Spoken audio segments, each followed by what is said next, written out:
దేవుడు మీ గురించి ఒక మాట బైబిల్లో రాసినట్లుగా మీకు ఒక మాటను జ్ఞాపం చేయాలని కోరుతూ ఉన్నా. సొలొమోను అన్నాడు ఒక మాట, అనుదినము నా గడప యొద్ద కనిపెట్టుకుని నా ద్వార బంధముల యొద్ద కాచుకుని నా ఉపదేశం విన్నవారందరూ. కనుక ప్రతిరోజు అని అర్థం. ఆగస్టు 15 కాదు, నియామక కూడికలు ఏవైతే ఉంటాయో అనుదినం అంటే ప్రతిరోజు ఆయన గడప యొద్ద, ఆయన మందిరపు గడప యొద్ద. యాకోబు ఒక మాట అన్నాడు, ఇదేమన్నాడు, ఇది దేవుని మందిరమే కానీ వేరొకటి కాదు, పరలోకపు గవిని అంటే గడప ఇదే అనే మాట చెప్పినట్లుగా చూస్తాను. కనుక దేవుని మందిర ఆవరణములో ప్రవేశించి ఆయన ఉపదేశం వినడం అన్నది ఎంత గొప్పదంటే, వారి గురించి దేవుడు రాసిన మాట ధన్యులు అంటే తెలుగు తర్జుమాకి ఇంగ్లీష్ తర్జుమాకి కొంచెం వ్యత్యాసాన్ని చూస్తాం. ఇంగ్లీష్లో ఏమన్నాడు, ఫస్ట్ మాటతో ఆరంభమవుతుంది. ఏ మాట? బ్లెస్డ్ ఆర్ దెమ్, ఆశీర్వదించబడిన వారు లేదా దీవించబడిన వారు. ఎవరయ్యా దీవించబడతారు, ఎవరయ్యా ఆశీర్వదించబడతారు, ఎవరు ధన్యులుగా ఎంచబడతారు అంటే ఆయన ఉపదేశం వినటానికి దేనిక ఇంటిలోనికి వచ్చేవారు దీవించబడతారు లేదా ఆశీర్వదించబడతారు, వారు ధన్యులుగా చేయబడతారు. ఏమిటి ధన్యత, ఏమిటి ఆశీర్వాదం? దాని కింద 34లో ఈ మాట సామెతలు ఉంది, 35లో ఈ మాట ఉంటుంది. ఏ మాట? నన్ను కనుగొనువాడు అన్నాడు చూడండి, తర్వాత జీవమును కనుగొను అంటాడు. 35వ వచనం 2వ భాగం అంటే కింద వచనం అంటాడు, యెహోవా కటాక్షము వానికి కలుగును. మీరు ఏమని అర్థం చేసుకోవాలి? ఎవరైతే దేవుని ఉపదేశం వింటారో వారు ధన్యులు. ఎందుకంటే వారు దేవుని కనుగొంటారు. అర్థమైందా? దేవుని ఉపదేశములో దేవుడు తను తాను ప్రత్యక్షపరుచుకుంటాడు. దేవుని కనుగొనడం అంటే నెక్స్ట్ భాగం అన్నాడు, నన్ను కనుగొన్నవాడు. నెక్స్ట్ ఏమన్నాడు? జీవాన్ని దేవునిని కనుగొనేవాడు దేవుని జీవాన్ని కూడా కనుగొంటాడు.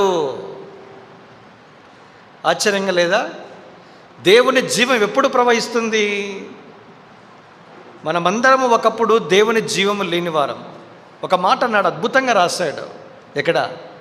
పౌలు ఎఫెసీయులకు రాస్తూ 4వ అధ్యాయము 18లో ఒక మాట అన్నాడు. ఏమన్నాడు చూడండి,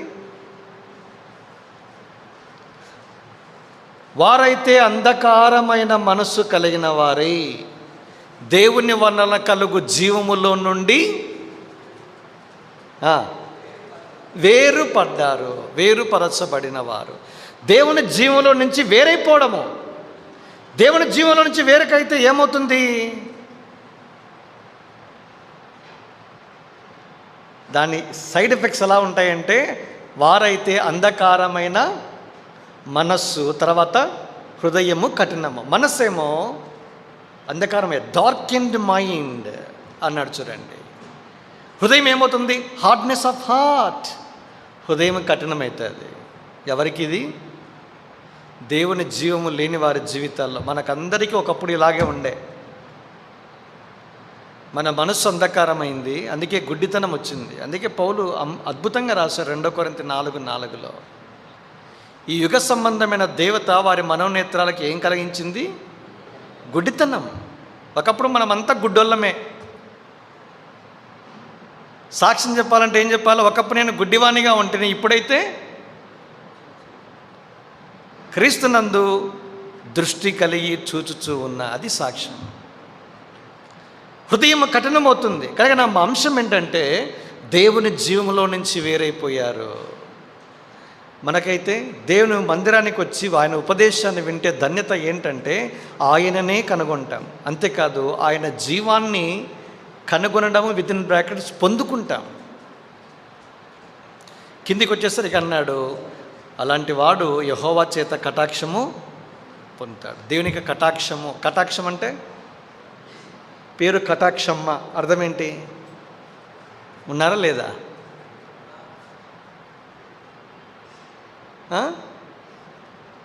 తెలుగు పదాలు ఎంత కఠినమో అర్థాలు తెలియవు. ఇప్పుడు అక్కడి నుంచి ఆరంభిస్తాం మనం. ఇది ఉపోద్ఘాతమే. మంచితనం అని అర్థం. నిర్గమకాండం 33లో ఈ మాట ఉంది. ఏముంది?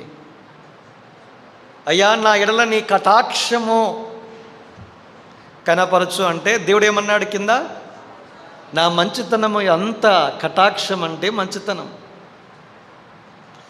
ఇక దేవుని మంచితనాన్ని, కటాక్షాన్ని మనం పొందుతాం. అంతకంటే ధన్యత ఏముందండి?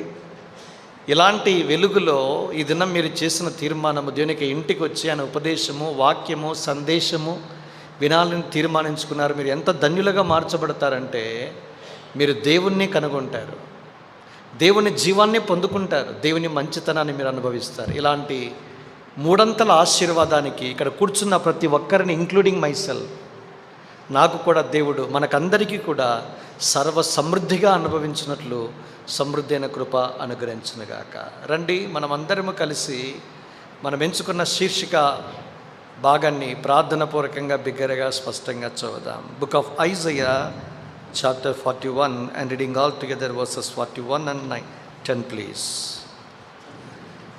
యెషయా గ్రంథము 41వ అధ్యాయం 9-10 వచనాలు.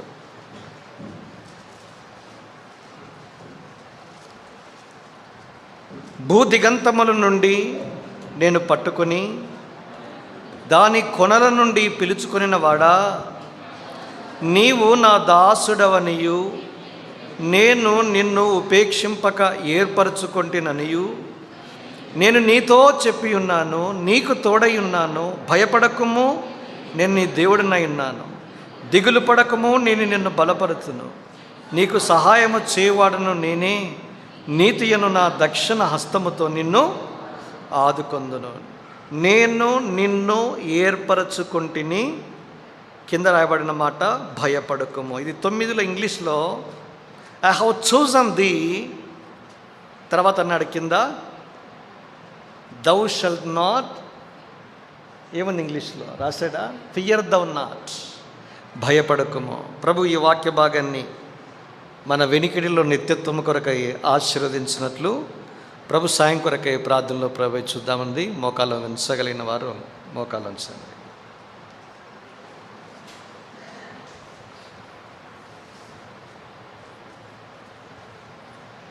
ప్రేమగల మా పరలోకపు తండ్రి,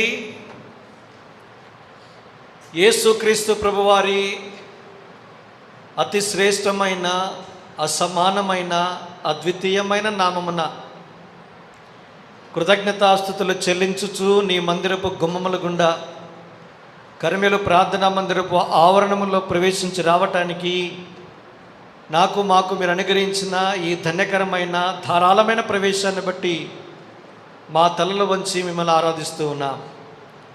దేవా, కూడిక ఆరంభించినది మొదలుకొని సంకీర్తనల ద్వారా, ఆరాధన ద్వారా మిమ్మల్ని ఘనపరిచి పూజించి మా స్తుతుల సింహాసనం మీద ఆశలుగా చేయటానికి మాకు ఇచ్చిన భాగ్యమును బట్టి మిమ్మల్ని స్తుతిస్తూ ఉన్నాం. లోకములో మేమందరము కూడా ఒకప్పుడు అజ్ఞానులుగా ఉన్నాం, బలహీనులుగా ఉన్నాం, ఎన్నిక లేని వారంగా ఉన్నాం, తృణీకరించబడిన వారంగా ఉన్నాం, నీచులుగా ఉన్నాం. అయితే దేవా, ఇలాంటి మా స్థితిని మీరు చూచారు, మమ్మల్ని పేరు పెట్టి పిలిచారు. మీ కొరకైన ఏర్పరచబడిన వంశములో మమ్మల్ని చేర్చడానికి, లోకము నుంచి మమ్మల్ని ప్రత్యేకపరిచి నీ కొరకు మమ్మల్ని ఏర్పరచుకున్న మీ మంచితనము కొరకై మిమ్మల్ని స్తుతిస్తూ ఉన్నాం. దేవా, ఈ మంచితనము యావత్తును నీ కుమారుడు మా ప్రభువైన యేసుక్రీస్తు ద్వారా మా పక్షంగా అనుగ్రహించినందుకై మిమ్మల్ని స్తుతిస్తూ ఉన్నాం. మమ్మల్ని మీరు ప్రేమించారు. మా కొరకు నీ కుమారుడు మా ప్రభువైన యేసుక్రీస్తు వారిని ఈవిగా బహుమానంగా మీరు అనుగ్రహించినందుకై మిమ్మల్ని స్తుతిస్తూ ఉన్నాం. మా ప్రభువైన యేసుక్రీస్తు ద్వారా మాకు అనుగ్రహించిన స్వేచ్ఛ, స్వాతంత్రము కొరకై మిమ్మల్ని స్తుతిస్తూ ఉన్నాం. యోహాను సువార్త 8వ అధ్యాయంలో 36లో మీరు చెప్పారు, కుమారుడు మిమ్మల్ని స్వతంత్రులుగా చేసిన మీరు నిజముగా స్వతంత్రులయ్యుందురని మీరు జ్ఞాపం చేసిన మాట కొరకై స్తుతిస్తూ ఉన్నాం. దేవ, ఇదేనా దేశం యావత్తు రాజకీయ పరమైన స్వాతంత్రాన్ని బట్టి ఎంతో సంబరాలు అంబరాన్ని దాటే విధంగా జరుపుకొడుచూ ఉండగా, ఆత్మీయంగా క్రీస్తులో మాకు అనుగ్రహించిన స్వేచ్ఛ, క్రీస్తులో మాకు అనుగ్రహించినటువంటి స్వాతంత్రాన్ని బట్టి దేవా మిమ్మల్ని స్తుతిస్తూ ఉన్న జీవిత కాలం అంతయు పాపాన్ని బట్టి భయము చేత దాసత్వములో ఉన్న మమ్మల్ని విడిపించారు. విడిపించడానికి, స్వతంత్రులుగా చేయడానికి నీ కుమారుణ్ణి ఈ లోకానికి పంపించారు. ఆ కుమారుడు మా ప్రభు మమ్మల్ని ప్రేమించి మా కొరకు తను తానే శిలువ మరణానికి అప్పగించుకోవడం ద్వారా ఈ ప్రస్తుతపు దుష్ట కాలము నుంచి విమోచించాడు, విడిపించాడు. నీ కుమారుని రాజ్య నివాసులుగా మమ్మల్ని చేసుకోవటానికి మీరు ఇష్టపడ్డారు. ఆయన కాల్చిన రక్తముతో విలువ పెట్టి మమ్మల్ని మీరు కొనుక్కున్నారు, మీ సొత్తుగా స్వాస్థ్యంగా చేసుకున్నారు, ఏర్పరచుకున్నారు. అందును బట్టి స్తుతిస్తూ ఉన్నాం. దేవా, మా ఎడల మీరు కలిగిన ఉన్నతమైన ఈ సంకల్పాలు, ఉద్దేశాలు, నీ ఏర్పాటు వెనక దాగిన ఆత్మ సంబంధమైన రహస్యము మేము ఎరగటానికి ఈ దినమంతా మాకు నీ వాక్యము ద్వారా పరిచర్య చేయమని ప్రార్థన చేస్తూ ఉన్నా. తండ్రి, ఇప్పటికే ఈ కూడికకి మీరు అధ్యక్షత వహించారు. మా మధ్య మీరు సంచరిస్తూ ఉన్నారు, మా మధ్య మీరు నివసిస్తూ ఉన్నారు. మీకు స్తోత్రాలు. ఎన్నో అక్కర్లతో వచ్చాం, ముఖ్యంగా యవనస్తులు, పెద్దవారు. ఎన్నో సమస్యలు ఉన్నాయి, చదువుపరమైన సమస్యలు, వయసుకు సంబంధించి శోధనలు గుండా వెళ్ళే సమస్యలు, ఆర్థికపరమైన సమస్యలు, భౌతికపరమైన, ఆత్మ సంబంధమైన, కుటుంబపరమైన, వ్యక్తిగతమైన అనేక రకాల సమస్యలతో మేము సతమతమవుతూనే ఉన్నాం. మరన్నిటినీ ఎరిగినవాడు దేవా, మా అక్కర్ల కొలది నీవే ధారాళంగా, స్వేచ్ఛగా, సమృద్ధిగా, ఐశ్వర్యంగా నీ వాక్యాన్ని మా హృదయాలు, మా జీవితాల మీద కుమ్మరించమని ప్రార్థన చేస్తూ ఉన్నాం. కరిమెలను బట్టి స్తోత్రాలు. మీ దాసులు అబ్రాహ్మ గారు, అక్కగారు కుటుంబం, దేవా, బాధ్యత గల సంఘ నాయకులు, రాజన్న గారు, ఇతర బాధ్యులైన వారిని బట్టి వందనాలు చెల్లిస్తూ ఉన్నాం. ప్రభా, యవనస్తులను నలుదిక్కుల నుంచి మీరు సమకూర్చారు. అనేక ప్రాంతాల నుంచి దేవుని సేవకులు, బాధ్యులైన వారి పరిశుద్ధులు తీసుకుని వచ్చారు. దేవా, మా మధ్య మీరే అత్యున్నతంగా హెచ్చించబడండి. తద్వారా మమ్మల్ని మీరు సమీపంగా ఆకర్షించుకునండి. నీ ముఖ దర్శనము చేత మా ప్రతి ఆశను తీర్చుకున్నట్లుగా మీరే మాకు పరిచర్య చేయండి. నీ దాసుడు ఎంత బలహీనుడో, దౌర్బల్యుడో నీ వెరుగుదువు. క్షమాపణ కోరుతూ ఉన్నా. కడగండి, శుద్ధీకరించండి, పరిశుద్ధపరచండి. నూతన తైలాభిషేకం చేత అభిషేకించండి.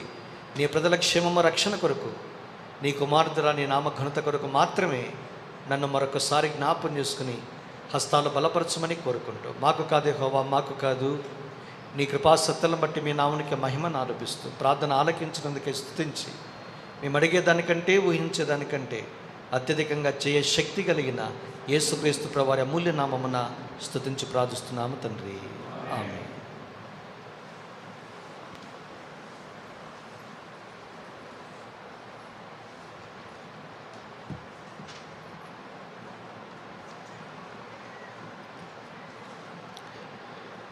పరిశుద్ధ గ్రంథము బైబిల్ను మీరు తెరచి చూస్తే దేవుడు ఏర్పరచుకునే రెండు సంగతులు కొట్టొచ్చినట్టుగా మీకు కనబడతాయి. ఒకటి, దేవుడు మనుషులను ఏర్పరచుకుంటాడు. అబ్రాహామును దేవుడు ఏర్పాటు చేసుకున్నాడు. ఒక ఇస్సాకు, ఒక యాకోబు, ఒక దావీదు, ఒక సమూయేలు, ప్రవక్తలు, పాత నిబంధనలు ఇలాంటి కోవకు చెందినవారు. కొత్త నిబంధనకు వచ్చేసరికి 12 మంది శిష్యులను తాను ఏర్పరచుకుని వారికి నామకరణం చేసాడు. అపోస్తలులుగా, శిష్యులుగా స్థిరపరిచినట్లుగా మనం చూస్తాం. ఇవన్నీ కూడా ఒక సంగతిని జ్ఞాపం చేస్తాయి. దేవుడు మనుషులను ఏర్పరచుకుంటాడు. ఈ దినాల్లో కూడా, ఈ తరములో కూడా తన కొరకు ప్రజలను, యవనస్తులను, అమ్మాయిలను, అబ్బాయిలను, పురుషులను, స్త్రీలను ఏర్పరచుకోవాలని దేవుడు ఉద్దేశిస్తూ ఉన్నాడు. ఈ ఏర్పాటులోనికి రావాలన్నదే ఈ కూడిక ముఖ్య ఉద్దేశం. ఇక రెండవది, దేనిక ఏర్పాటు గురించి మనం చూస్తే, దేవుడు స్థలాలను కూడా ఏర్పాటు చేసుకోవడాన్ని మనం చూస్తాం. 132వ కీర్తన 13లో ఒక మాట ఉంటుంది, యెహోవా సీయోనును ఏర్పరచుకుని ఉన్నాడు, తనకు నివాస స్థలముగా దానిని కోరుకొని ఉన్నాడు అనే మాట మనం చూస్తాం. 135:4లో యెహోవా యాకోబును ఏర్పరచుకొనెను, తనకు స్వకీయ ధనముగా ఇశ్రాయేలును ఏర్పరచుకొనెను. ఏర్పరచుకొనుట అనే పదం చాలా గంభీరమైనది. అది మన అంశం. ఈ దినమంతా 3 భాగాలుగా దీన్ని మనము ధ్యానించునై ఉన్నాం. కనుక దేవుడు వ్యక్తులను ఏర్పరచుకుంటాడు, స్థలాలను కూడా ఏర్పరచుకుంటాడు. కనుక కర్మెలు ఒక స్థలం, దీన్ని కూడా దేవుడు ఏర్పరచుకున్నాడు. వ్యక్తులు, మీరు, ప్రజలు, దేవుడు మిమ్మలను ఏర్పరచుకున్నాడు. ఇంకా ఎవరైనా ఈ ఏర్పాటులోకి రాకపోతే, ఈ ఏర్పాటు ఎంత గొప్పదో తెలుసుకున్నప్పుడు ఇష్టపూర్వకంగా మీరు వస్తారు. ఆ ఏర్పాటు వెనక దాగిన రహస్యాన్ని మనం తెలుసుకోవటానికి ఈ అంశాన్ని మనం ఎన్నుకున్నాం. ఇప్పుడు ఒక ప్రాముఖ్యమైన ప్రశ్నతో మనము కూడిక ఆరంభిద్దాం. ఏర్పరచుకొనుట లేదా ఏర్పాటు, ఈ మాటకు సినానిమ్స్, దాన్ని ఏమంటాము? పర్యాయ పదాలు అంటాం తెలుగులో. ఏమైనా పర్యాయ పదాలు ఉన్నాయా అండి? ఏర్పరచుకొనుట అంటే అర్థం ఏంటి? ఎందుకంటే ఈ పదము ఎప్పుడో రాశారు. ఇది 1880 దశకంలో ఈ తెలుగు బైబిల్ తర్జుమా చేయబడింది. దాదాపుగా ఇన్నేళ్ళు అయిపోయింది, 200 పైచులకు. ఈ భాషకు సంబంధించి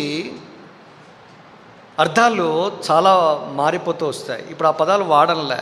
ఏర్పరచుకుంటా అంటే ఎక్కడో తెలిసినట్టుగా ఉంటుంది, లోతుగా ఏం తెలియనట్టుగానే మనకు అర్థమవుతూ ఉంటుంది. ఏమిటి ఏర్పాటు అంటే? దాని కొరకై ఇంగ్లీష్ పదాలని వెతుక్కోవాలి. అదొక సులభతరం చేసే విధానం. ఇంగ్లీష్లో ఏముంది? I have chosen the fear though not. Chosen or choice, choose. ఈ పదానికి అర్థం ఏంటి? పర్యాయ పదాలు. మళ్ళా ఏర్పాటు అనొద్దండి. ఏమమ్మా? సెలక్షన్. ఇంకా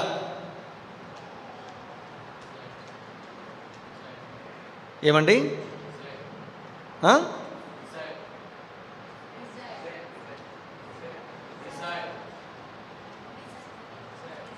సరిగా అనిపించలా. డిజైర్, కోరికకి ఏర్పరచుకోవటకు ఎన్నిక పరచుకోవడం బాగా చెప్పారు, మంచిది. అది కోరిక ఉంటేనే ఎన్నుకుంటాం. కోరిక ఎన్నిక రెండు వేరే. ఇంకా ఎందుకంటే మీరు ఎప్పుడు మర్చిపోకూడదు, సందేశం కాదు, మాటలే మర్చిపోకూడదు. ఈ మాట మీరు చూడండి, బైబిల్లో 2వ పేతురు పత్రిక 1వ అధ్యాయము 10లో ఒక మాట ఉంటుంది. సహోదరులారా, దేవుడు మిమ్మల్ని పిలిచిన పిలుపును ఏర్పాటును నిశ్చయము చేసుకొనుటకు మరి జాగ్రత్త పడండి అన్నాడు. అక్కడ 2 పదాలు వచ్చాయి. ఏమొచ్చేది? మొదటిది పిలుపు, మనం ఆరాధనలో చూసాం. నెక్స్ట్ ఏమొచ్చింది? ఏర్పాటు. ఇప్పుడు ఏర్పాటు అండర్లైన్ చేయండి, మన టాపిక్ అదే. ఏర్పాటు అంటే ఇప్పుడు ఏంటి? ఇంగ్లీష్లో ఏం రాశాడు? కేజీవీలో చదువుతారు కదా KJV. Make sure about his calling and election. ఏమన్నాడు? కాలింగ్ అంటే పిలుపు, మాకు తెలుసు. ఏర్పాటు అంటే ఇంగ్లీష్లో ఏమన్నాడు? ఎలక్షన్. నిన్ననే రాశాడు సాక్షి పేపర్లో, 4 నెలలకు ముందే ఎన్నికల నగారా మోగింది అన్నాడు. ఎలక్షన్ అంటే ఏంటి? ఎన్నికలు. ఎలక్షన్ అంటే ఏర్పాటు. ఏర్పాటు వెనకకు పర్యాయపదాలు ఏంటంటే ఎన్నుకోవడము, ఇంకా కోరుకోవడము. దేవుడు నిన్ను నన్ను ఎన్నుకుంటాడు, కోరుకుంటాడు, ఏర్పరచుకుంటాడు. ఏర్పరచుకుంటా అంటే ఏం అర్థం చేసుకోవాలా? దేవుడు కోరుకుంటాడు, తర్వాత ఎన్నుకుంటాడు, దాని అర్థమే ఏర్పరచుకుంటాడు. అది ఒక స్టెప్ వచ్చింది. ఎందుకన్నా అది పాయింట్. ఇప్పుడు ఎందుకు దేవుడు నన్ను ఎన్నుకోవాలి? ఎందుకు దేవుడు నన్ను ఏర్పరచుకోవాలి? ఎందుకు నన్ను దేవుడు ఏం చేయాలా? పికప్ చేసుకోవాలి, ఎంచుకోవాలి. దాని వెనక ఏముంటుంది? నేను పెన్ను కొనుక్కున్నా లేదా కోరుకున్నా, ఎంచుకున్నా, దీని వెనక ఏముంటుంది? రోమపత్రిక 11వ అధ్యాయంలో 9వ అధ్యాయము 12లో ఒక మాట ఉంటుంది, మధ్య భాగము. ఏముంటుంది? 9:12 తెలుగు. ఏర్పాటును అనుసరించిన దేవుని సంకల్పం అన్నాడు. నేను తెలుగు తీసుకోలే, ఇంగ్లీష్ తీసుకున్నా. ఇంగ్లీష్లో ఏముంది? The purpose of God according to election. 2 పేతురు 1:10లో ఏ పదం అయితే వాడాడో ఆయన పేతురు, ఈయన పౌలు, వ్యత్యాసం అంతే, పదజాలం మారలే. The purpose of God according to election అన్నాడు. ఎలక్షన్ అంటే ఎన్నిక, ఏర్పరచుకోవడము, కోరుకోవడము. దానికి ముందేముంది? The purpose for election. దేవుడు ఒక ఉద్దేశము కొరకు ఏర్పరచుకుంటాడు.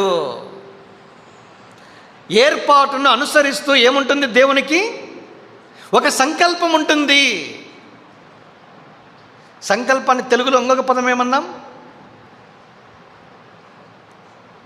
తెలుగే తీసేశారన్నా, ఇంగ్లీష్ మీడియం అన్నా మేము చదివేది, మీరు తెలుగులో అడిగితే ఇంత కఠినమైన ప్రశ్న అడిగితే ఎట్లా అన్నా అంటారా? ద పర్పస్ అంటే సంకల్పం, ఇంకా ఉద్దేశం. ఇంకొక మాట కూడా ఉంది. ఇదే మాట సంకల్పాన్ని ఇంకా లోతుగా వేరే పదాలు ఇంకేమైనా వాడాలి అంటే అపోస్తల కార్యములు 13:36 ఒక మాట వాడారు. ఏమన్నాడు? దావీదు దేవుని సంకల్పము చొప్పున తన తరము వారికి సేవ చేసి నిద్రించెను. దేవుని సంకల్పము మళ్ళీ అక్కడ వచ్చింది. మళ్ళీ ఏర్పాటును అనుసరించిన దేవుని సంకల్పము రోమా 9:12. దేవుని సంకల్పము చొప్పున దావీదు అపోస్తల కార్యములు 13:26. ఇప్పుడు మీరు గమనించాలా, అక్కడ మాట ఇక్కడ మాట తెలుగులో ఒకే విధంగా ఉన్నాయి, కానీ అక్కడ వాడిన మాట ఇక్కడ వాడిన మాట ఇంగ్లీష్లో వేరుగా ఉన్నాయి. 13:36లో ఏముంది? అపోస్తల కార్యంలో David served his own generation according to the will of God. రోమా 9:12లో ఏం రాయబడింది? The purpose of God. Purpose అన్న మాటకేమో సంకల్పం అన్నాడు, ఇక్కడేమో సంకల్పానికి విల్ ఆఫ్ గాడ్. ఇప్పుడు మనం ఒకే చోట పెట్టి చూస్తే ఈ పర్పస్ అనే మాటకి ఉద్దేశం ఉంది, ఉద్దేశానికి కింద సంకల్పం ఉంది, సంకల్పానికి కింద దేవుని యొక్క చిత్తము ఉంది. అంటే ఇప్పుడు ఏమని అర్థం చేసుకోవాలి? దేవుడు నిన్ను నన్ను ఏర్పరచుకోవడంలో దేవునికి ఒక ఉద్దేశం ఉంది, దేవునికి ఒక సంకల్పం ఉంది, దేవునికి ఒక చిత్తము ఉంది, ఒక ఏర్పాటు ఉంది. అది తెలుసుకోవాలా. కనీసం ఈ వాక్య భాగంలో నుంచి 66 పుస్తకాల్లో నుంచి ఒక 5 సంగతులు ఈ దినమంతా మీకు జ్ఞాపం చేసి నేను ముగించే ప్రయత్నం చేస్తాను. ఈ మొదటి సెషన్లో ఒక సంగతి చెప్తాను, రెండవ సెషన్లో 2 సంగతులు, మధ్యాహ్నం భోజనకాలం తర్వాత మొత్తం 3 కలగలిపి ఒక సెషన్లో పూర్తి చేసే ప్రయత్నం చేస్తాను. ఎందుకంటే మనము ఒక్కొక్క దాన్ని వివరించలేం, సంపూర్ణంగా 2 గంటలు పడుతుంది. ఎక్కువ తీసుకొని నేను భయపడతాను కనుక సంక్షిప్తంగానైనా దేవుడు అనుగ్రహించే భారము నడిపింపును బట్టి సాధ్యమైనంత వరకు భోజనానికి ముందే నాకు ఏదైతే టార్గెట్ చెప్పాడన్నా దానికంటే ముందే పంపించే ప్రయత్నం చేస్తాను. ఇప్పుడు మన దీనికి వాక్యం అనుసరించి, దేవా నన్ను ఏ ఉద్దేశము కొరకు ఏర్పరచుకున్నావు, ఏ సంకల్పము కొరకు నన్ను మీరు ఎన్నుకున్నారు, ఏ చిత్తము నెరవేర్చాలని నన్ను ఏరుకొని ఎంచుకున్నారు అని దేవుణ్ణి ప్రశ్నిస్తే దేవుడు మనకు 5 సంగతులు చెప్తారు. అందులో మొదటిది ఏంటి? కొత్త నిబంధన నుంచి నేను మొదలు పెడతాను. 2 తెస్సలోనిక 2వ అధ్యాయము 13వ వచనం. 2 Thessalonians chapter 2 and reading all together verse 13 please.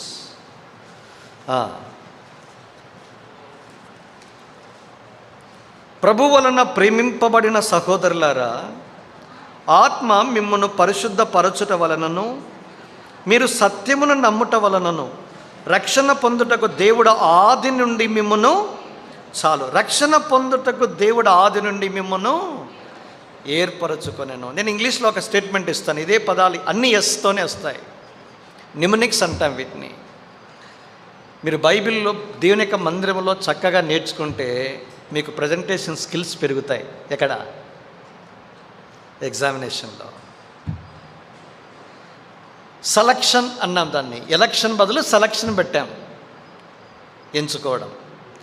దేవుడు ఎందుకు ఎన్నుకున్నాడు, ఏర్పరచుకున్నాడు అంటే సెలక్షన్ ఫార్ సాల్వేషన్. అది ఫస్ట్ టాపిక్. ఎందుకయ్యా నన్ను ఏర్పరచుకున్నావు అని దేవుని అడిగితే, రక్షణ పొందటానికి నేను నిన్ను ఏం చేస్తున్నాను, ఏర్పరచుకున్నాను. అది ఫస్ట్ స్టేట్మెంట్. అది రక్షణ పొందటానికి దేవుడు మనల్ని ఏర్పరచుకున్నాడు. మరి రక్షణ పొందడానికి ఏర్పరచుకుంటే మరి రక్షణ అంటే ఏంటన్నా మనకు తెలియదని ఏమనుకుందాం?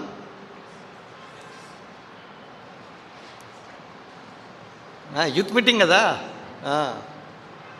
రెసిప్రోకల్గా వెళ్దాం, ఎక్స్ అనుకున్నాము. ఇప్పుడు తెలుసుకోవాలంటే బైబిల్లో నుంచి మనము జవాబులు వెతకాల. రండి నాతో కలిసి లూకా సువార్త 2వ అధ్యాయము 29, 32 కలిసి ఉన్నాయి. కలిసి చదువుదాం. 2 Thessalonians chapter 2, reading all together verses 29 to 32 please.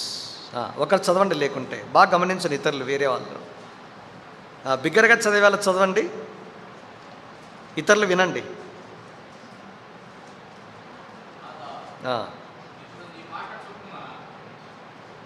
చదవండి.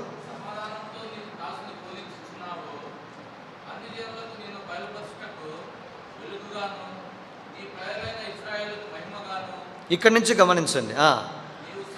నీవు సకల ప్రజల ఎదుట సిద్ధపరిచిన నీ రక్షణ నేను కన్నులారా చూచితిని. చాలా బాగుంది.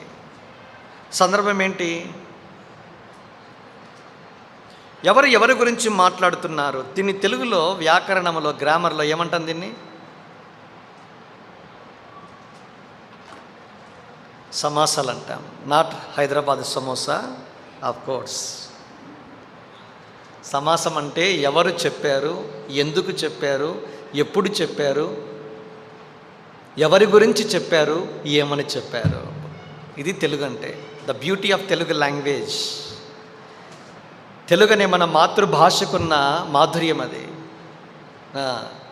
ఎవరి గురించి మాట్లాడుతున్నారంటే, సిమియోను అనే యాజకుడు యేసు ప్రభువారిని చేతుల్లోకి తీసుకుని ఈ మాటలు వల్లించాడు ఆయన. సందర్భం ఏంటంటే చైల్డ్ డెడికేషన్. దేవునికి ప్రతిష్ఠించడానికి యేసు ప్రభువారిని మందిరంలోకి తీసుకుని వచ్చారు. ఇప్పుడు ఏం మాట్లాడుతున్నాడు? ఎన్నో సంగతులు చెప్పాడు. చెబుతూ ఒక మాట అన్నాడు. ఏమన్నాడు? నీవు సకల ప్రజల ఎదుట సిద్ధపరిచిన నీ రక్షణ నేను కళ్ళలా చూస్తున్నానండి అన్నాడు ఆయన. చూస్తున్నది ఎవరిని? యేసు ప్రభువాని. మరి ఏమనాలా? అంతకుమునిపే లూకాసు వార్త 2:10-11 ఒక మాట చెప్పాడు. 11 తీసుకుందాం, ఎందుకంటే సమయము మనము వాడుకోవడానికి బాగా. నేడు దావీదు పట్టణమందు రక్షకుడు మీ కొరకు పుట్టి ఉన్నాడు. చాలా మంచిగా ఉంది. సిమియోను ఏమనాలా?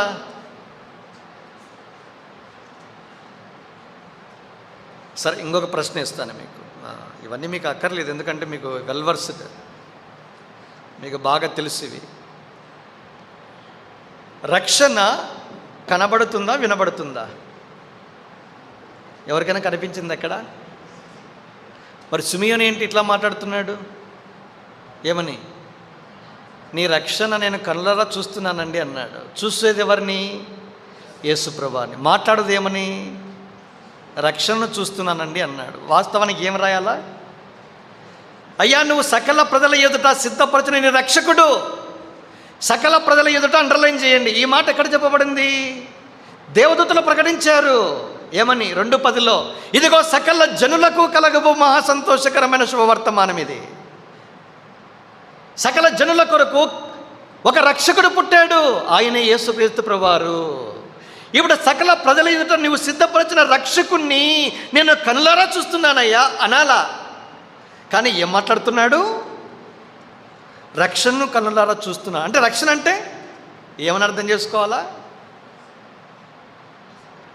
బైబిల్ తప్ప కాదు. మరి మనం ఏమని అర్థం చేసుకోవాలంటే, యేసుక్రీస్తు ప్రభువారు రక్షకుడు మాత్రమే కాదు, సాక్షాత్తు రక్షణ అయి ఉన్నాడు. రక్షణ ఎక్స్కు ఈజ్ ఈక్వలెంట్ టు యేసుక్రీస్తు ప్రభువారు. ఈ పేరు తీసుకుని వచ్చి ఇప్పుడు ప్రతిక్షేపించాల. నేను తెలుగు మీడియం కాబట్టి సారీ టు సే, నేను మీ అంత ఇంగ్లీష్ మీడియంలో చదవలే, ఆధిక్యత లేదు. ఇక్కడ తీసుకుని వచ్చి ఇక్కడ ప్రతిక్షేపించండి. ఎక్కడ?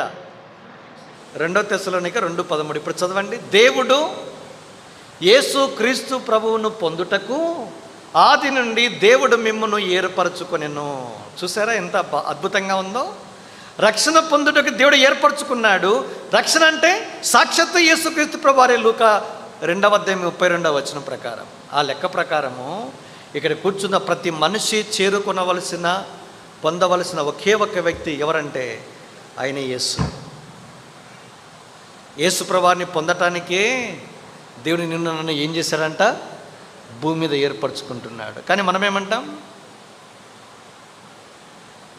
నా జీవితకాలం అంతా నిన్ను పొందటానికి నేను నిన్ను ఎలక్ట్ చేసుకున్నా, ఎన్నిక చేసుకున్నా, నా ప్రేమను అంగీకరించు అనేవాళ్ళు చాలామంది ఉంటారు. అవన్నీ సెకండరీస్. నువ్వు లేకపోతే నేను జీవించలేనని చనిపోతానంటే త్వరగా చావని చెప్పాలి. ఎందుకు ఏర్పరచుకుంటున్నావు? అమ్మాయిలని అబ్బాయిలని కాదు, ఏర్పరచుకొనవలసిన వ్యక్తి యేసుక్రీస్తు. ఇది ఎప్పుడు కోరుకున్నాడంటే దేవుడు ఆదిలోనే అంట, చూడండి, ఆది నుండి యేసు ప్రభువాన్ని ఒక వ్యక్తి పొందాలని నన్ను ఏర్పరచుకుంటున్నాడు. యేసుక్రీస్తు ప్రభువులో దాగిన ఆత్మ సంబంధమైన ఐశ్వర్యం ఎంత గొప్పదో చెప్పడానికి నేను ఒక 5 సంగతులు మీకు చెప్పి ఈ మొదటి సెషన్ను పూర్తి చేసే ప్రయత్నం చేస్తాను. ఒక పుస్తకాన్ని నేను ఎంచుకున్నా, అదే యెషయా గ్రంథంలో నుంచి. యెషయా గ్రంథం ఒక్కటే ఎంచుకున్నా నేను.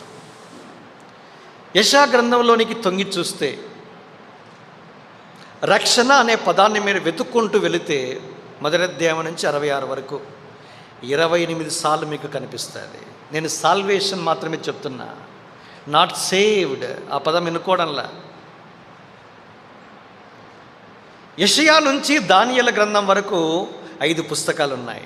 ఈ 5 పుస్తకాల్లో రక్షణ అనే మాట 35 సార్లు కనబడుతుంది.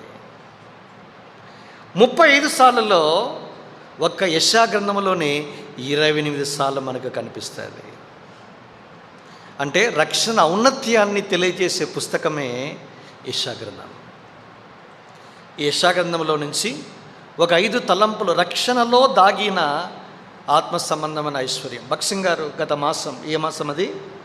జూలై, దైవ మర్మాల్లో ఒక అంశాన్ని గురించి లోతుగా ఆయన అధ్యయనం చేశాడు, మనకు అందించాడు అనుదిన ధ్యానాలు. ఏంటి టాపిక్?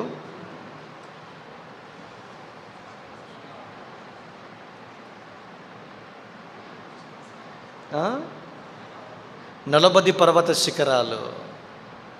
చదవాల పుస్తకాలు మీరు. భక్సింగ్ గారి పుస్తకాలు చదివితే మీరు థియలాజియన్స్ అవుతారు. మీరు మీ జీవితాలు సమూలంగా మారుతాయి. అదేంటన్నా బైబిల్ చదివితే కదా అని అనుకోవచ్చు. ఆఫ్కోర్స్ నేను తప్పు పట్టడంలా. కొత్తగా రక్షించబడిన వెంటనే 96లో హెబ్రోన్ యూత్ క్యాంప్ని తీర్మానించుకున్న 28 ఇయర్స్ మొత్తం సెట్ కొనుక్కొని పోయాను, చదవడం ఆరంభించాను. సెలవులు ఉన్నప్పుడల్లా ఒక చిన్న పుస్తకం, అంతా చిన్న పుస్తకాలే.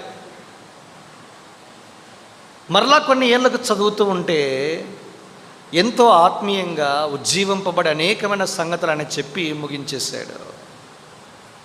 చాలామందికి పరిచయం లేదు మీకు, చాలామంది భక్సింగ్ గారు చూసిన వాళ్ళు చాలా అరుదు. కనీసము ఆయన వాక్యం వినకపోయినా వాక్యాలు పుస్తక రూపాల్లో ఉన్నాయి. అందుకే మీరు దాన్ని చదవాలని మేము ప్రోత్సహిస్తూ ఉన్నాం. సరే, దాని అంశం ఎందుకు చెప్తున్నానంటే 40 పర్వత శిఖరాలు యెషయా గ్రంథం నుంచి ఎన్నుకొని ఒక పుస్తకమే రాశాడు. దానికి సపరేట్ పుస్తకం ఉంది. దాంట్లో నుంచి ఒక 31 దినాల డైలీ మెడిటేషన్ ఆయన ఇచ్చాడు. అందుకే యెషయా గ్రంథం చాలా గొప్పది. నేను కూడా యెషయా గ్రంథంలో నుంచి ఒక 5 అంతల ఆత్మ సంబంధమైన రక్షణ ఔన్నత్యాన్ని మీ ముందు ఉంచి ఎందుకు రక్షణ కొరకు తీర్మానం చేయాలో ఈ 5 సంగతులు విన్న తర్వాత మీకు అర్థమవుతుంది. మొట్టమొదటిగా ఒక్కొక్కటిగా మనం ధ్యానించే ప్రయత్నం చేద్దాం. యెషయా గ్రంథము 12వ అధ్యాయం 3వ వచనం. యెషయా 12:3.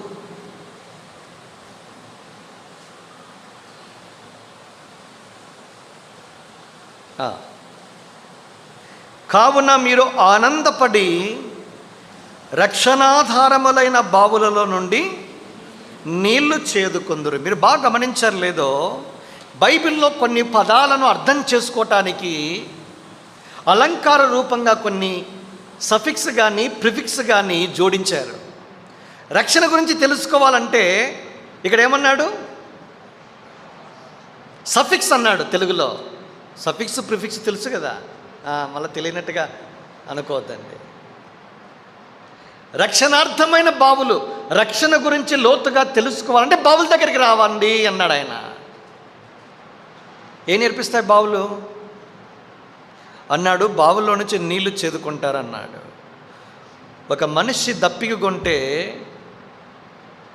ఒక గ్లాస్ ఇక్కడ పెడితే 1 లీటర్ బాటిల్లో నేను మిమ్మల్ని అందరినీ ఆహ్వానించి ఎవరైనా దప్పికొనిన వాళ్ళ రండి వచ్చి నీళ్లు తాగండి అని ఒక గ్లాస్ నీళ్ళు ఎంతమంది దప్పిక తీరుస్తుందండి?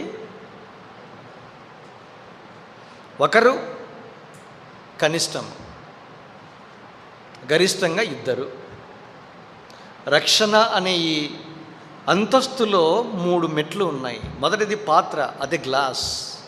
113వ కీర్తన 12లో ఒక మాట అన్నాడు. ఏమన్నాడు? రక్షణ పాత్ర చేతపడు, కప్ ఆఫ్ సాల్వేషన్ అన్నాడు. చూడండి, అది ఫస్ట్ స్టేజ్ అంటాం, గ్రేడ్ 1 అది.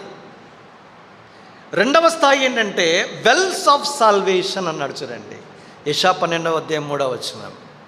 రక్షణార్థమైన బావి అనే అంతస్తుకి ఎదగాల.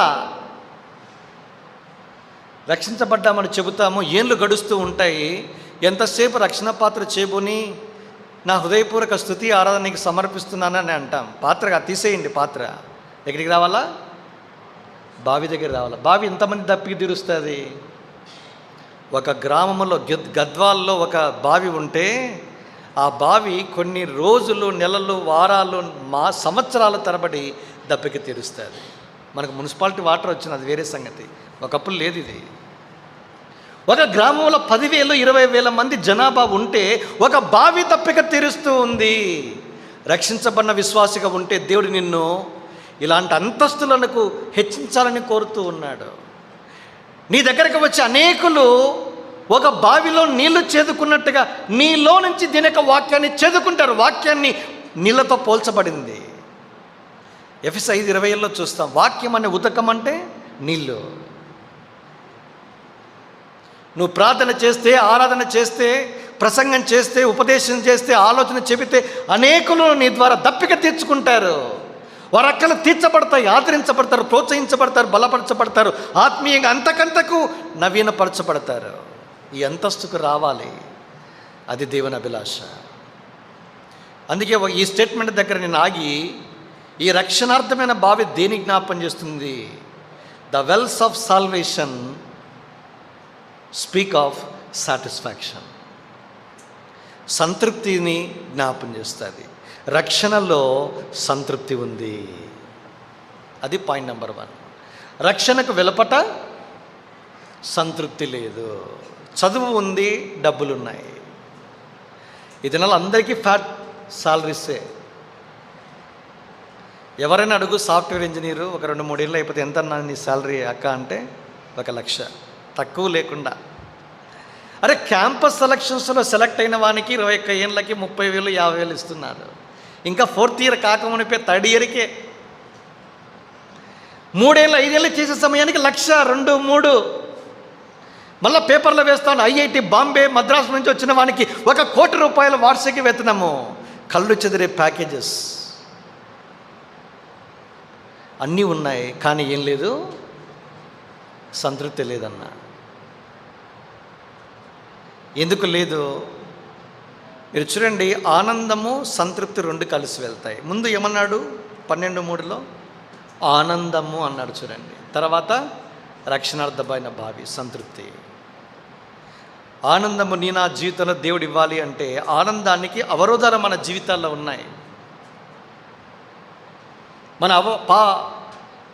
ఆనందానికి అవరోధం ఏంటంటే పాపం. అందుకే అంటాడు యెషయా గ్రంథంలో ఒక మాట, యెహోవా విమోచించిన వారు పాటలు పాడుచు తిరిగి సీయోనుకు వచ్చెదరు. వారి తలల మీద దుఃఖము నిట్టూర్పు ఎగిరిపోవును, వారి తలల మీద నిత్య ఆనందము అన్నాడు. చూడండి, ఎవరికి ఆనందము? విమోచించబడిన వారికి ఆనందము. విమోచనం అంటే విడుదల. మానవుడు అందరూ కూడా పాపాన్ని బట్టి పాపానికి దాసులుగా ఉన్నారు. పాపాన్ని బట్టి దాసత్వంలో ఏ మనిషికి ఆనందం ఉండదు. బానిసత్వంలో ఆనందం ఉంటుందా అండి? ఆగస్టు 15వ తేదీ అర్ధరాత్రి స్వాతంత్రం వచ్చింది. 14 midnight, 15 ఆరంభ గడియలో సంబరాలు అంబరాన్ని అంటే ఎందుకు? రాజకీయపరమైన స్వేచ్ఛ, బానిసత్వం నుంచి, దాసపు శృంఖాల నుంచి, బ్రిటిష్ వారి యొక్క దాసత్వం నుంచి విడిపించబడ్డారు. రాజకీయ పరంగా ఆనందం ప్రజలకి, కానీ ఎదిరాన అలాంటి స్వాతంత్రాన్ని సంపూర్ణంగా మనం అనుభవించలేకపోతూ ఉన్నాం. ఎందుకది? ఆత్మీయంగా ఇంకా మనం సంపాదించుకోలేదు. అందుకే గాంధీ గారు చాలా విచారవదనంతో ఉన్నారంట.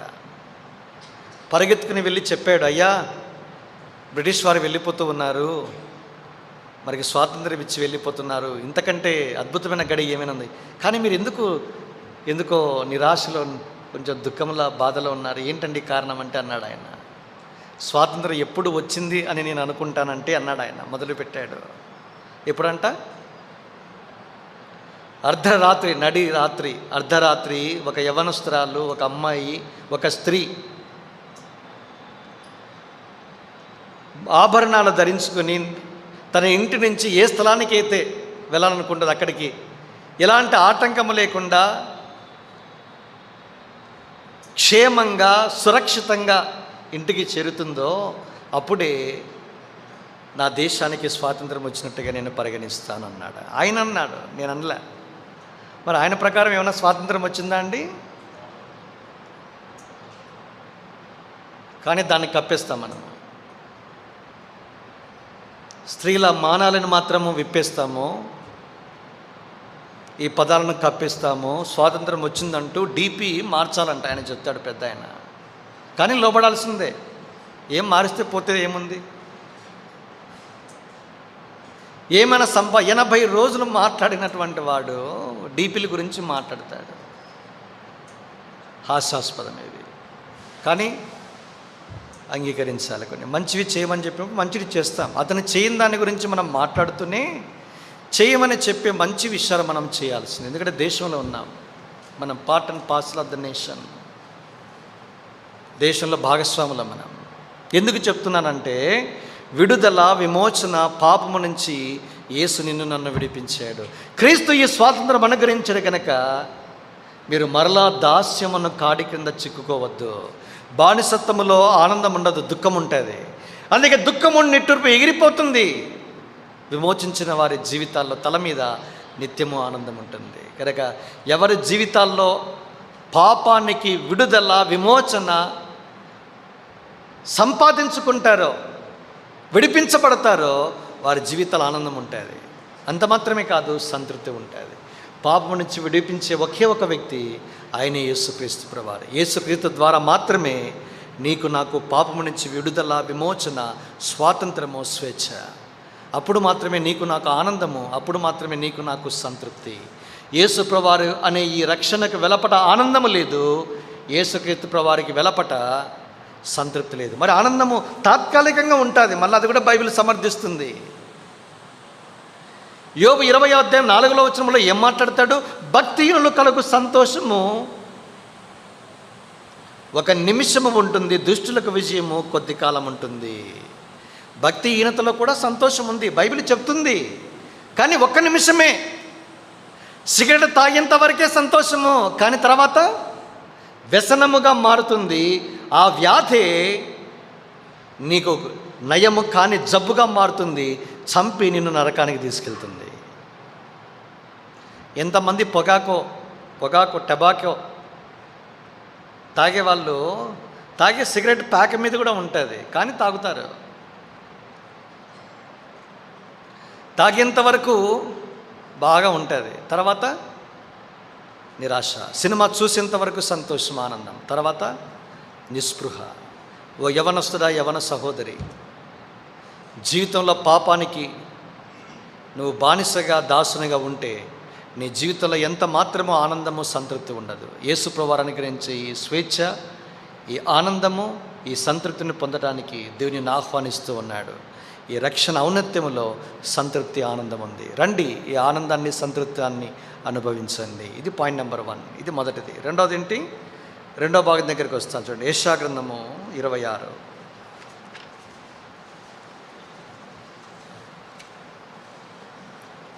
మొదటి వచనం.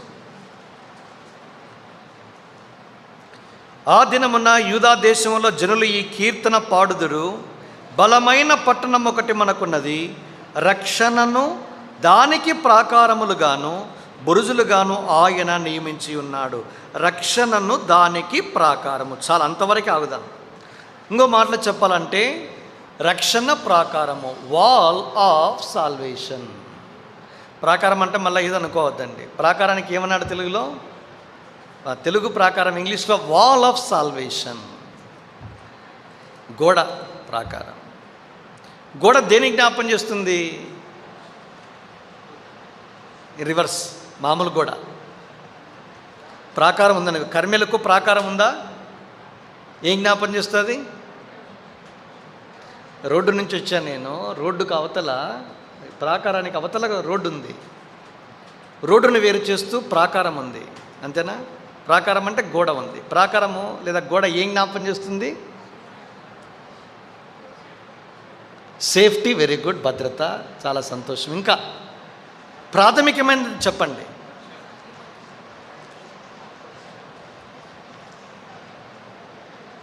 నేను చెప్పేశాను ఫ్లోలో, ఎవరైనా పట్టుకొని ఉండాలి ఈ పాటికే. సపరేషన్. కర్మెలకు సంబంధించిన ప్రార్థనా మందిరపు భూభాగాన్ని రోడ్డు నుంచి వేరు చేస్తూ ఏముంది? ప్రాకారము, గోడ. కనుక రక్షణ ప్రాకారంలో నీకు నాకు జ్ఞాపం చేసే ఆత్మ సంబంధమైన సూత్రము, నియమము, అర్థం ఏదైనా ఉంది అంటే salvation. The wall of salvation speaks of separation. రక్షణ ప్రాకారము ప్రత్యేకతను నీకు నాకు జ్ఞాపం చేస్తుంది. కనుక నేను నా జీవితంలో 2 రకాలుగా మీకు జ్ఞాపం చేస్తాను. ఎప్పుడు రక్షణ పొందగలము? వేరు కావాలా? పేతురు పెంతెకొస్తు దిన అద్భుతమైన ప్రసంగం చేశాడు. అయ్యలారా, మేమేం చేయాలండి? పొడవపడ్డారు, నరకపడ్డారు, హృదయంలో గుచ్చపడ్డారు. వచ్చి అడిగారు. వెంటనే పేతురు ఏమన్నాడు?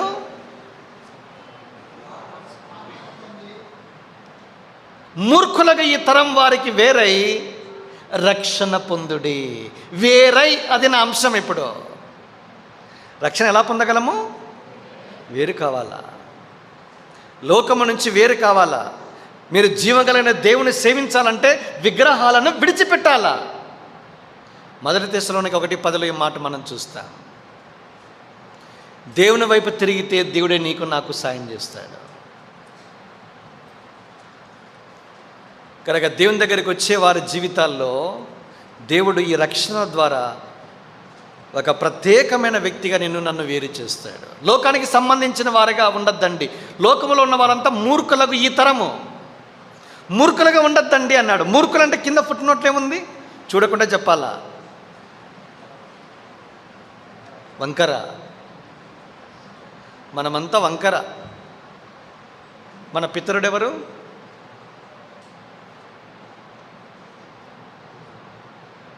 ఆదాం దగ్గర వెళ్ళొద్దండి.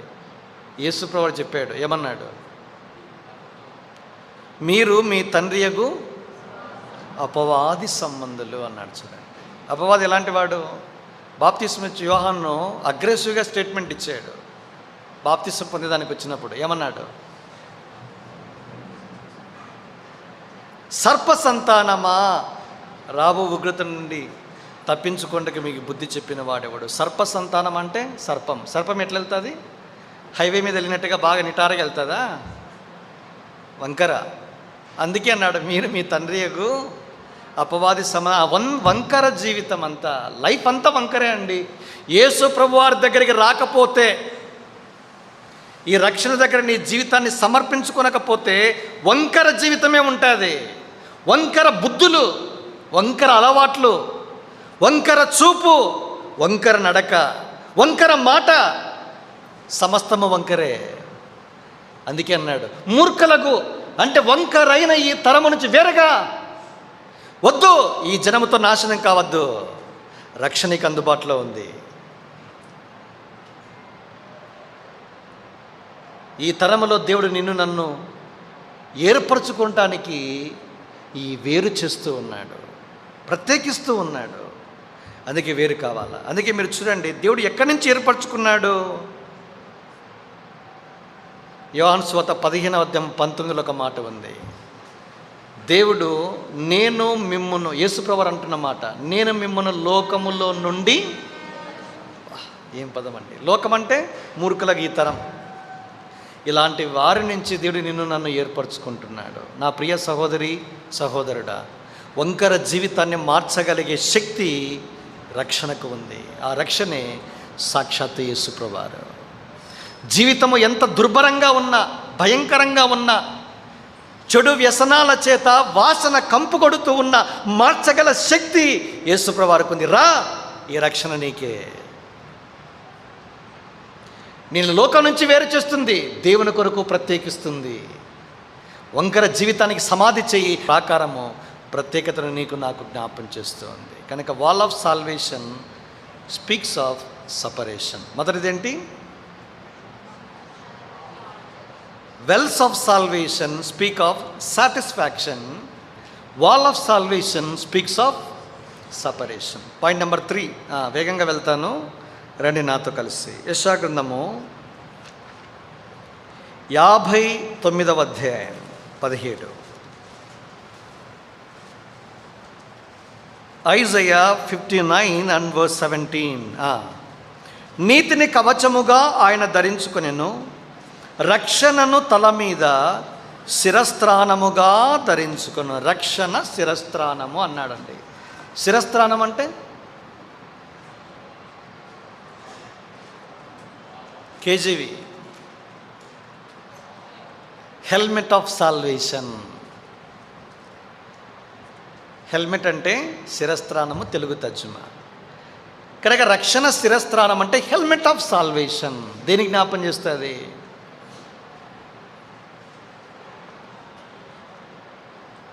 హెల్మెట్ను ఎక్కడ పెట్టుకుంటాం? తలకెందుకు? భద్రత. Helmet of salvation speaks of security. ఎందుకు తలకే పెట్టుకోవాలన్నా ఆలోచించారా ఎప్పుడైనా? అన్ని వ్యవస్థలు ఇక్కడి నుంచే పనిచేస్తాయి. అర్థమైందా? ఇక్కడ మాత్రం దెబ్బ పడింది అనుకోండి, మొత్తం కొలాప్స్. ఈ రక్షణ శిరస్త్రాణము భద్రతను జ్ఞాపం చేస్తూ ఉంది. కనుక ఈ దినాన మెదడుకు లేదా తలకాయకి ఎలాగూ శిరస్త్రాణం ఉందో, దేవుడు మన జీవితాల్లో రక్షణ ద్వారా భద్రతను కల్పించాలని కోరుచూ ఉన్నాడు. మానవుడిని సులభంగా మోసగించేది ఏంటో తెలుసా?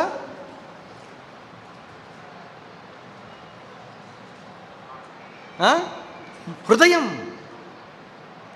అందుకే అన్నాడు, అయ్యా అన్నిటికంటే నీ హృదయాన్ని భద్రంగా కాపాడుకో అన్నాడు. ఎందుకు? నీ హృదయములో నుండి జీవజల నదులు ధారలు బయలుదేరును. కనుక నా జీవితంలో హృదయము within brackets mind is the first target of Satan.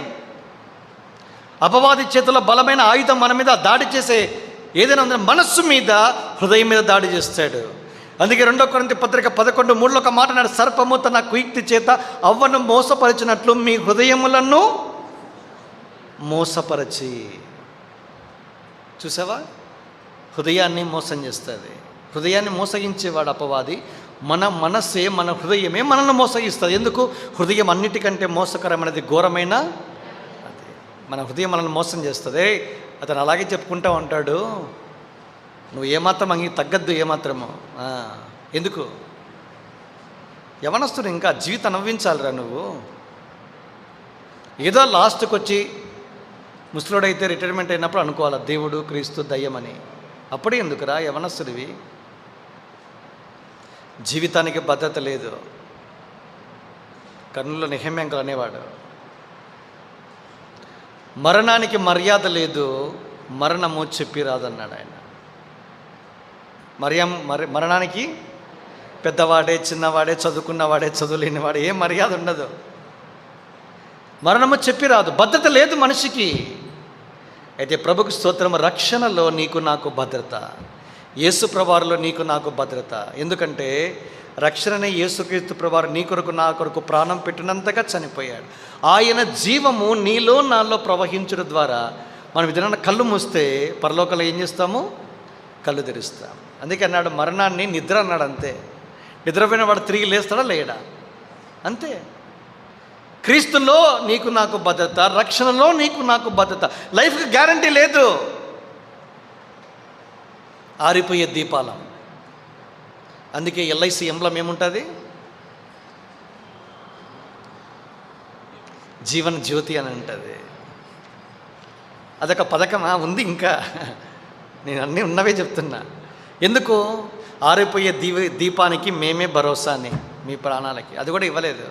అనుకున్నంత డబ్బులు వస్తాయి, లైఫ్కి గ్యారంటీ లేదు. నీ జీవితానికి భరోసా, నీ జీవితానికి భద్రత సాక్షాత్ యేసుప్రభువారే. యేసుప్రభువారు ఉన్నారనుకో లైసెన్సే ఉన్నట్టే.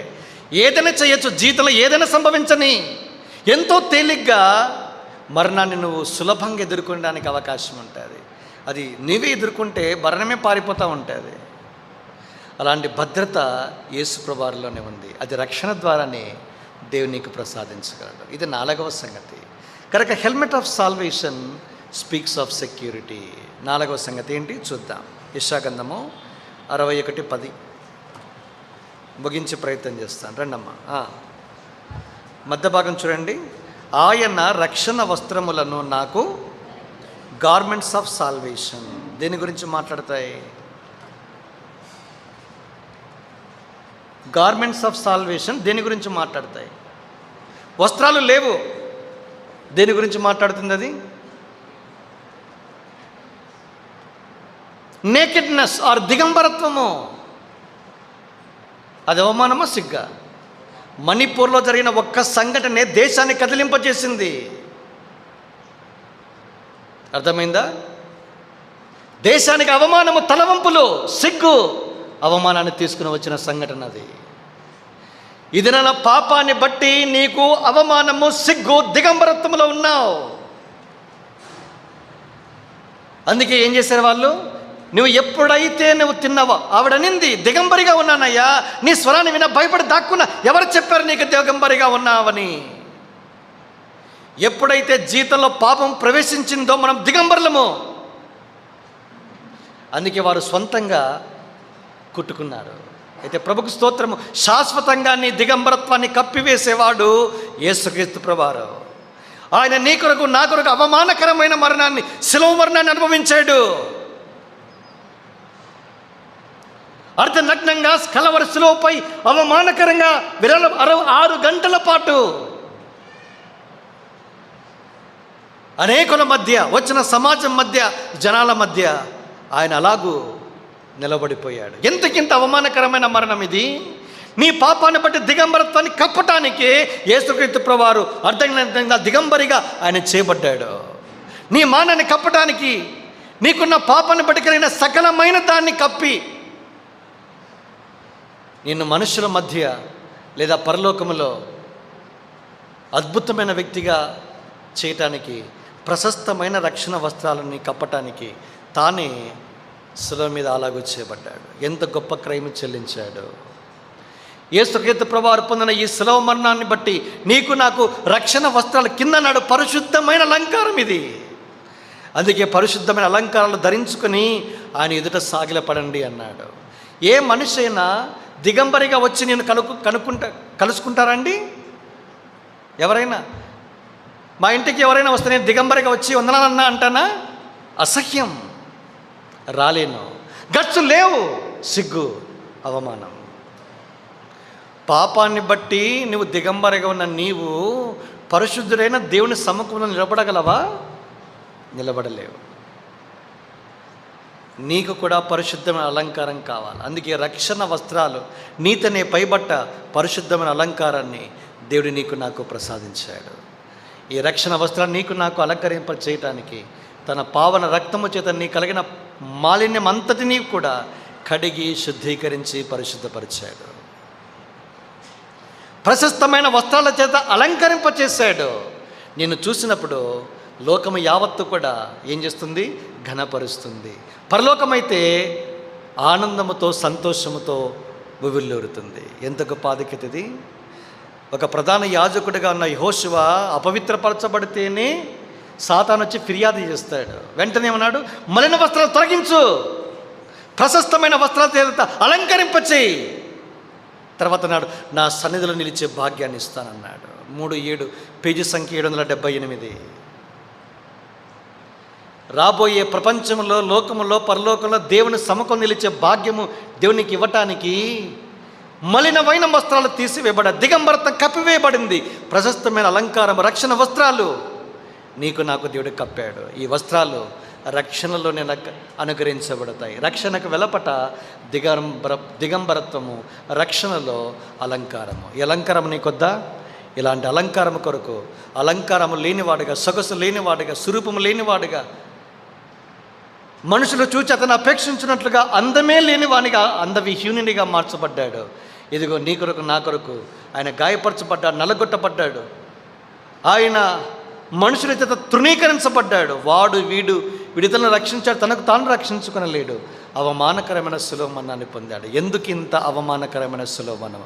నీ దిగంబరత్వాన్ని కప్పటానికి. పాపములో ఉన్నంత వరకు ఎవరు నీ దిగంబరత్వాన్ని కప్పలేరు, యేసు తప్ప. ఈ యేసు అనే ఈ రక్షణ వస్త్రాలు నీకు నాకు ప్రసాదించబడాలంటే ఒకే ఒక శరణ్యము. యేసు, నేను పాపాత్ముణ్ణి, నేను కూడా దిగంబరత్వములో ఉన్న రక్షణ వస్త్రాల చేత నన్ను కూడా అలంకరింపచేయి.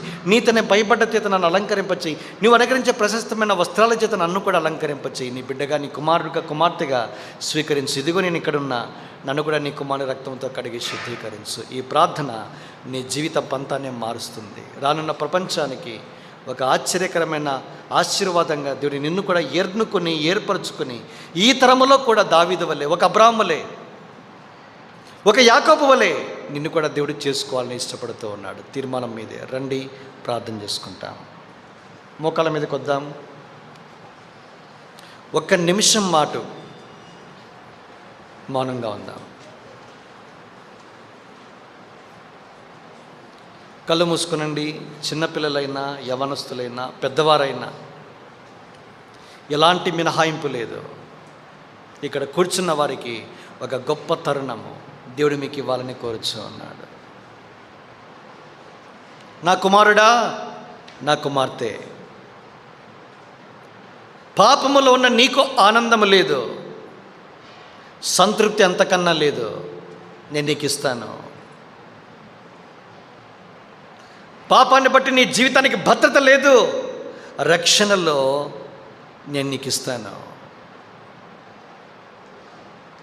ప్రత్యేకమైన జీవితం రక్షణ ద్వారానే నేను నీకు ఇస్తాను. దిగంబరత్వాన్ని కప్పే రక్షణ వస్త్రాలు, ప్రశస్తమైన వస్త్రాల చేత నేను నిన్ను అలంకరింపచేస్తాను. నా బిడ్డగా నిన్ను చేసుకోవాలని కోరుకుంటున్నా.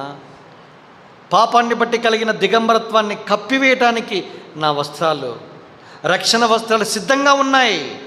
నీ పాపాన్ని ఒప్పుకుంటావా? ఇది యేసుప్రభువారు అడిగే ప్రశ్న, దేవుడు వేసే ప్రశ్న.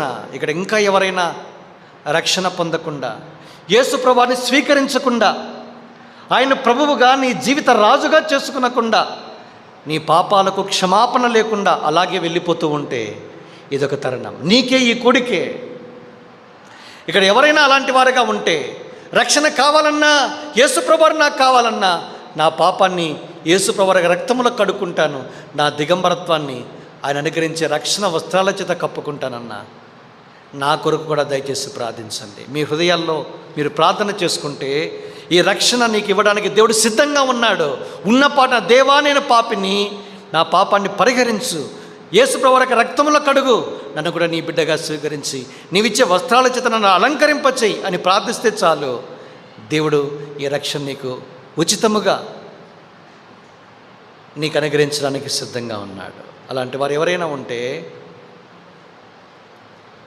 మీరు ప్రార్థన చేసుకుంటూ ఉంటే మేము కూడా మీకోసం ప్రార్థన చేస్తాము.